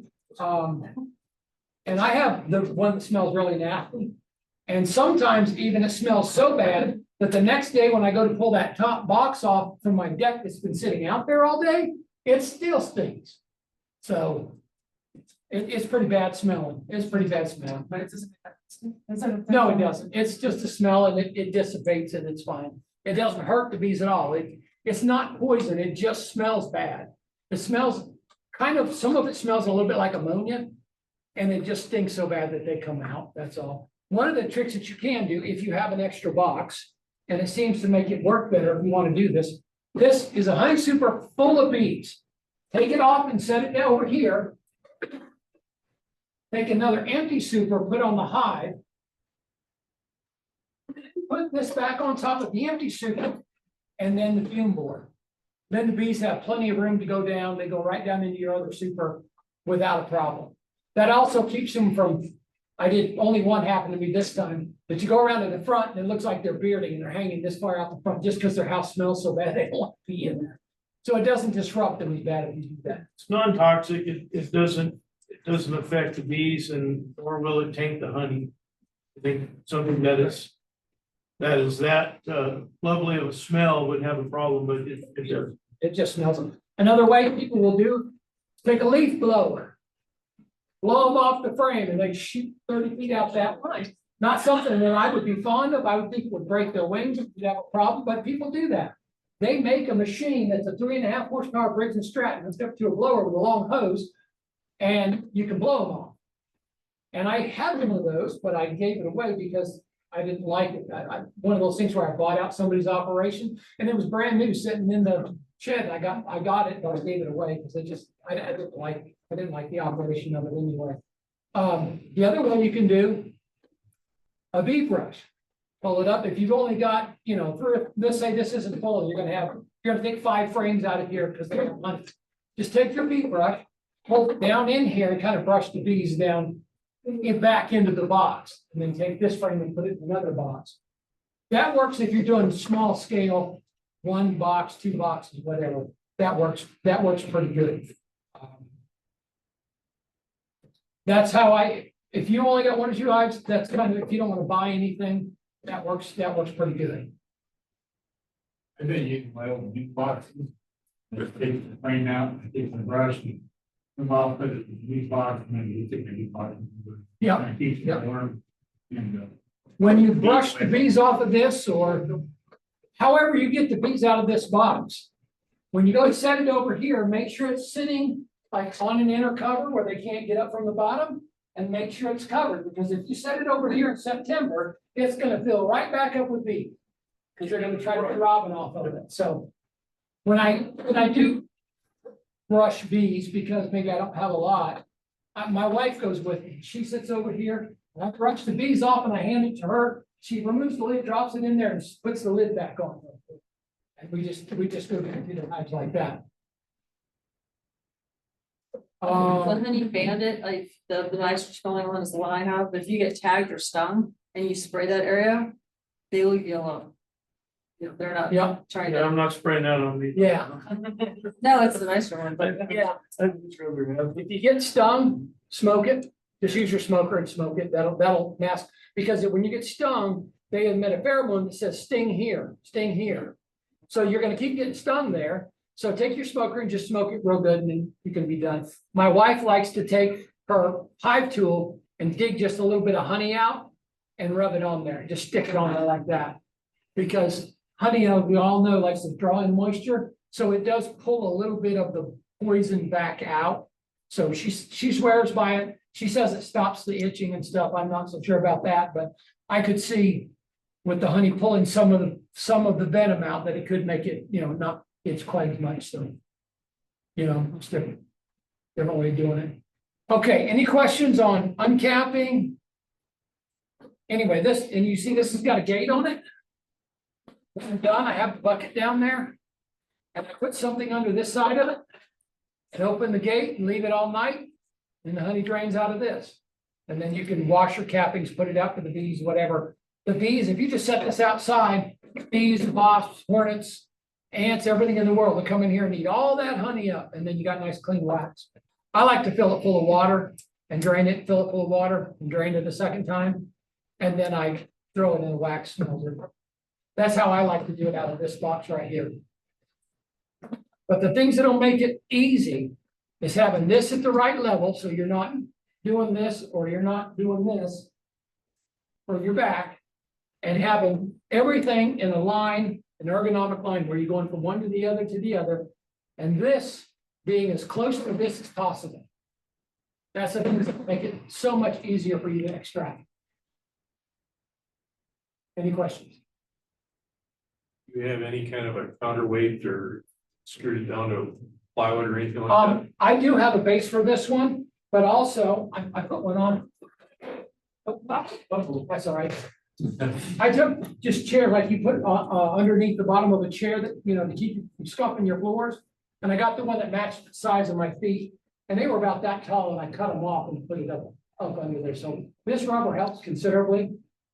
And some kind of rubber, that metal, not only will it tear up your floor, you know, but it's also slick, so it dances around. I'll just share, we totally took our legs off and we have ours mounted on a little tiny stand with a ratchet strap. And Yeah. that works really good and. It stays there. The legs are driving us crazy. My 20 frame, I have in the corner of the basement, okay? And I put 9-bolt and 9-bolt, and I put bungee cords between. Behind it on all sides, I put a pool noodle. I pushed hard against that pool noodle, and then I put this bungee straps on it, and it keeps it from vibrating its own. If it's vibrating real hard and I've got all that done, then I need to stop, extractor and see what's wrong and rebalance. Hilco also has some spring feet that you can get. You take your feet off, the springs, and it's bending on the size of your hive, or your extractor. Waste your money. Hey, Word. mine work. I bought it then. Yeah. And- I bought them. They weren't that expensive, so I bought them and I tried it out. It worked on ours. It starts out, you know, kind of wibbly wobbly, but as you slowly everything gets more level, it stops. I think if you got 3 frame or lower. So, And remember, the longer you let this run, the heavier frames are getting lighter faster than the light frames. Okay, so it tends to get more and more balanced as it goes along. And one other thing I just thought of is if you have different kind of frames, if you have every frame you have, it's wood with plastic foundation, don't worry about that. But I have some wood with plastic foundation, I have some wood with wax foundation, I have some plastic frames. They all weigh different. So you might, you know, keep that in your observation when you're balancing out your eye. You have to turn your frames. No, this is what's called a radial extractor. Not the shallows, but if he does deeps, he does. Right. So which means they sit in this way like spokes in a wheel, so you don't have to worry about it. But if I do a large, I can do 4 larges at one time. Where did I set this? I have to put one of these down in here. And then my frame, my largest sits on like that. Then you have to. And then you have to turn it. And then you have to turn it. This is called a radial extractor. When they sit in like spokes, it's called a radial. The one where they sit this way, which is most of your smaller ones, is called Tangeal. Tangeal extractor. I'm not exactly sure. What that means is, I tried to look it up and I didn't even understand the definition, so I won't try to give it to you. But if they sit this way and spin, it's Tangeal. If they sit this way, it's radial. And Jill's last for pain in the butt. Yeah. Pain for wobble. Yeah.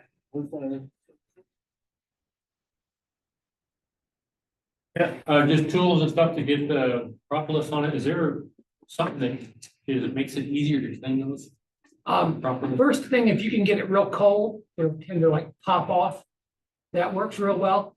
I've heard some people saying using the 91% alcohol, sometimes you can get that and rub it off. But it's not easy no matter what you do.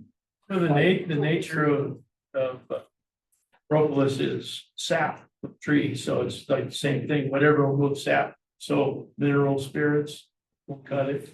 Crud cutter. I tried WD-40, like I said, it helped, but it still wasn't. Yeah, I never tried to Crud cutter would be good.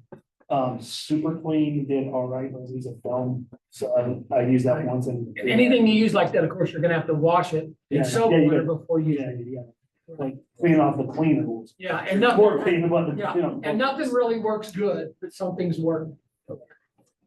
My favorite thing to do, especially if it's like chunks on there, is just get it real cold, and it seems to pop off. Take a hive tool and scrape it along, and it tends to just pop. I read something, I wanna see if this is true. I think, it's everything you read, you know, it's true, right? Only on the internet. So bees that go after pollen, there's bees that go after nectar, but they don't mix. So once they start going for nectar, they only stay nectar for the rest of their life. This one stays pollen, stays pollen for their life. At that moment of forage.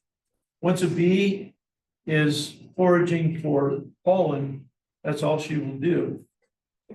She brings back and drops off those baskets, Right. but, you know, the next day or even that day, you might begin to forage for something else. And But that, But they're they not, switch. yeah, Okay, yeah, they don't, that's not a lifetime assignment, no. They, okay, because I read that, I was like. the forager is sent out depending on what the hive needs. And there's times that they don't need any pollen, so they're, Okay, like this time of year, we see very little pollen from the. now pollen, a bee that goes out to get pollen will stop at a nectar source first. Because as it goes to put it in its bags, it will regurgitate a small amount of honey on that to make it sticky, to roll it up. So you, So it can attach to the so basket. they will go to flower, yeah, what about static electricity is also, it helps hold pollen. right, yeah. Yeah, it's a dope, it attaches to their whole entire body and they'll Right. rub that off.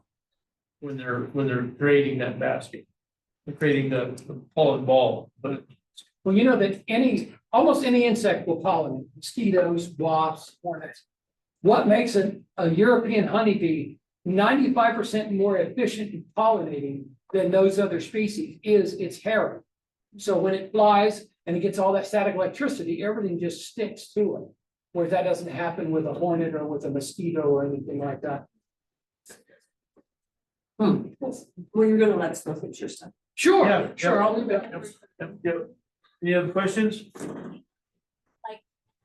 Your frames after you extract them from the store for the winter. So immediately what I do is after I extract, I put them back on the hive and they'll clean them up. I put them on the hive instead of outside the hive. If it's on the hive, it belongs to them. Outside the hive, they just tear the snot out of them.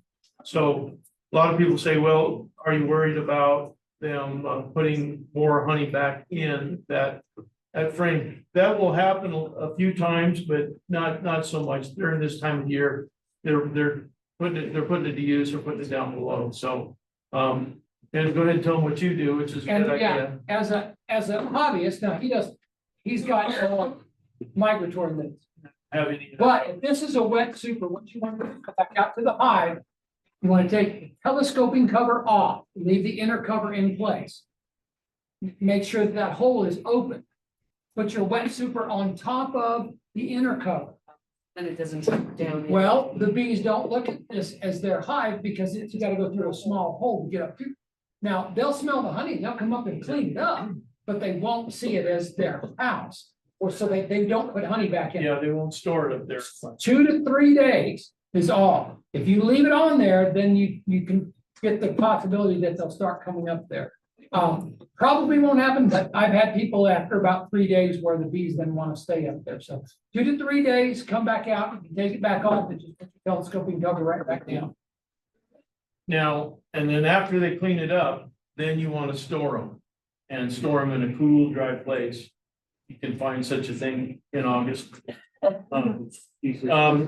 There is a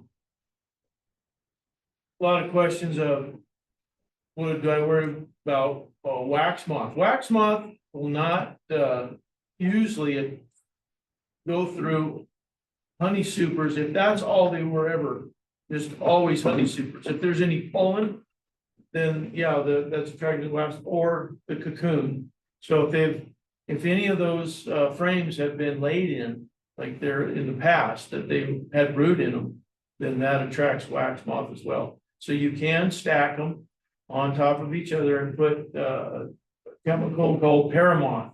And that is from Little Beekeeping Supplies. And that has a very specific chemical that does not build up residual inside the comb. I looked it up. It's very specific chemical. Right. And It's one you step can't- away from mothballs. It's very close to mothballs, the chemical structure. But you don't want to use wax balls, mothballs like you'd use in your house, because it will build up in your wax. There is some mothballs that have that same chemical, and I was, because Tyler was mentioning that, and so I looked into that, but you gotta make sure that that's all that is, because some of the other additives in mothballs, besides, it starts with a P. Yeah, It's a long, yeah, it's one of those chemical names. yeah, so anyway, to be safe, that's do what you want to do, but if it's me and I'm using that, it's Paramoth, because that is a chemical made just for beehives. It's more expensive.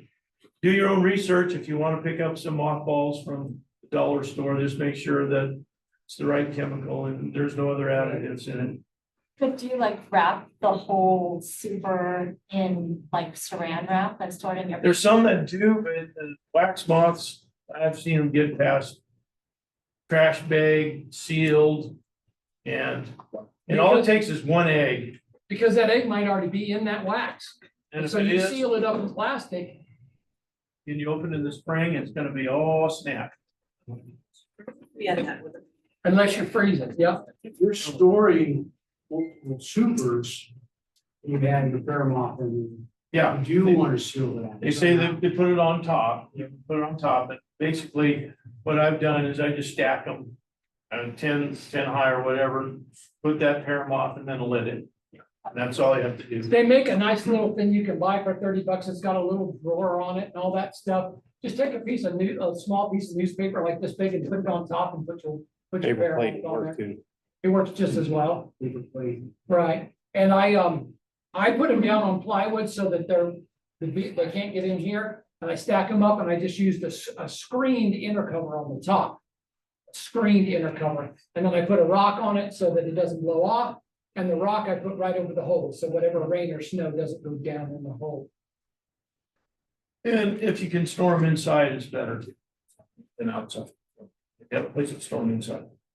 And after the first really good freeze, you don't have to worry about it until spring. But not just till like it got 31 last night for a half an hour. No, I mean, a good hard freeze. But that's only if they're outside, right? Right, well, I mean, if they're in your house, it's not gonna get freezing, but yeah. Yeah, I don't store mine inside, I store mine outside. And I don't worry about, I don't put Paramoth, I don't do anything with my honey super. I just put them on plywood and put a lid on top, I don't worry about it. Because like you said, if this is nice white wax, the wax moths won't go after it. Yeah, normally I very seldom ever see them go through the honey super if that's all it's been. If there's no pollen in it, if there's no old cocoon in it, you're safe. Mothballs are paradichlorobenzene. And I think it's the benzene part that's different in Paramoth. I think it's the benzene that builds up.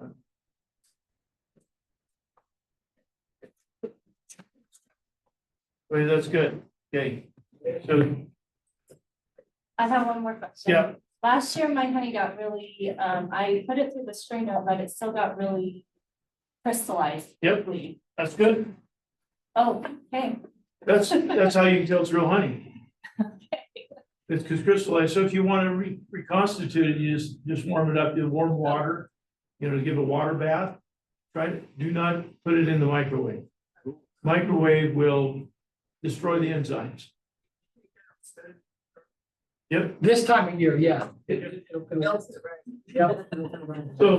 So even honey that you extracted earlier this year is in our Veterans Club, the guy brought some honey. And he just did it, just extracted honey a week ago, 2 weeks ago, I think he said. And one of them already crystallized. And that is because it has a higher glucose content. Glucose content tends to crystallize than the fructose. If it's higher fructose content, it's usually the spring honey. The fall honey is higher in glucose. And so that is the chemical breakdown in the sugars. So the higher the fructose content, and those are basically springtime flowers, more or less. There's some in the fall, but usually all fall foliage has a higher glucose for whatever reason, and they do it. All honey will crystallize. And the honey they found in King Tut's tomb was crystallized, but it was edible. Yeah. I don't know if I don't think. Yeah, anyway, and also honey that crystallizes has a lot of fructose, crystallizes, but it's not real hard. It's kind of mushy. Yeah. If it's got a lot of glucose, I've had some crystallized before, it was that hard. Yeah. So it's high in glucose. So canola, they make a lot of honey. It throws a lot of honey, but it is very extremely high in glucose. So when they pull that off the hive, they've got to extract that within a day, or it'll crystallize in the frames. And once it crystallizes in the frames, the only thing getting it out is a pea. My father-in-law extracted on a Friday, went out there Monday to bottle, and his tank was solid. He had a 300-gallon bottling tank, and it was solid. It just takes that quick. Cotton honey, we don't have any cotton in this area, but cotton honey also crystallizes really fast. I'm trying to think of the other one, crystallizes super fast. Huh? Tupelo honey. No, I don't think. Tupelo is the panhandle of Florida and East Georgia. That's is the swamps. I know there's one in Missouri that, one person going after. No, he says crystallizes as well too, like, you know, it's a heck flower. Uncrystallizing honey, everybody has their own number as to what makes it too hot, okay? The number I use is 113 degrees, and there's a specific reason for that. In the bottle. In the bottle. Yeah. The reason why I use that is because I tell people my honey is natural honey, okay? They routinely get temperatures of 113 degrees in the supers down in Georgia and Florida. So if I can tell somebody I've never heated this honey hotter than it was in the hive, that just seems to click with customers, okay? 105 is what people say keeps it absolutely just like it was. If you've ever tried to uncrystallize honey at 105, you better have a week. Yeah. Because it's gonna take forever. Yeah. What I tell customers, if I have this bottle of honey and it's crystallized, put it in water on the stove. Do not get the water any hotter than your finger can take. Because there's live enzymes and bacteria in that honey. So if it's too hot for your finger, which is living, it's too hot for that. There is a calculation chart that tells you at what temperature the enzymes die, and at 120, I think it's less than an hour, and they're all gone.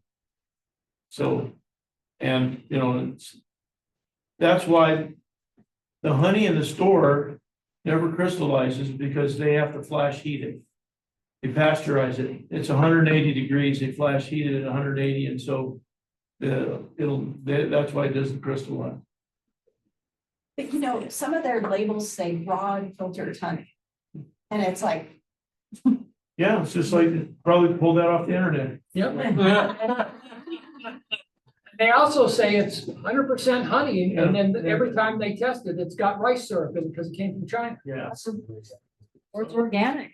Yeah, Yeah. yeah. They, years ago, Chinese honey was coming in and it had heavy metals in it, and mercury. They found growth hormones. They found all kinds of stuff so bad that they decided to outlaw Chinese honey. They did. Well, that same honey now goes from China to Taiwan, where they stamp it on a barge. They stamp Taiwan on it, and it comes over here. So that tells you what kind of honey you're getting out of the store. And most of it is cut with rice syrup or corn syrup, just depending on what country it came from and what was cheaper at the time. There's legislation right now that FDA is pushing truth in labeling, and so if it's not at least, and this is sad, at least 50% honey, real honey, that they cannot label it as honey. So, and that's something, so they could say it's honey right now with, you know, just like 5%. Yep. And the rest of it's not. So they're saying, well, why don't we go for 80 or 90%? Well, anything's better than nothing, but Right. that's most of you that sell your honey to the farmer's market or to friends or whatever. They're really appreciative of knowing that it is real honey. They are. And it is such a difference. Anyway, you have a commodity, just remember that you have a commodity, and we're trying to get a little bit in our industry, trying to get some truth in advertising legislation passed, but it's been real hard because all the big producer packers, they make a lot of money by buying foreign honey.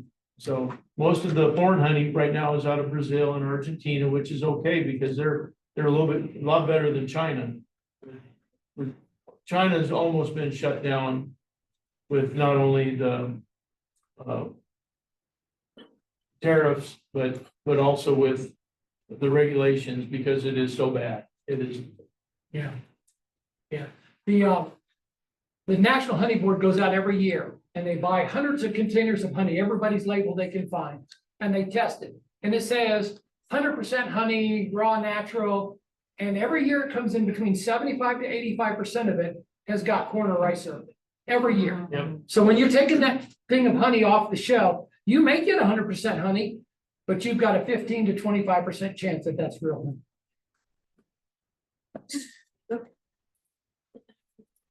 So don't buy honey from the store.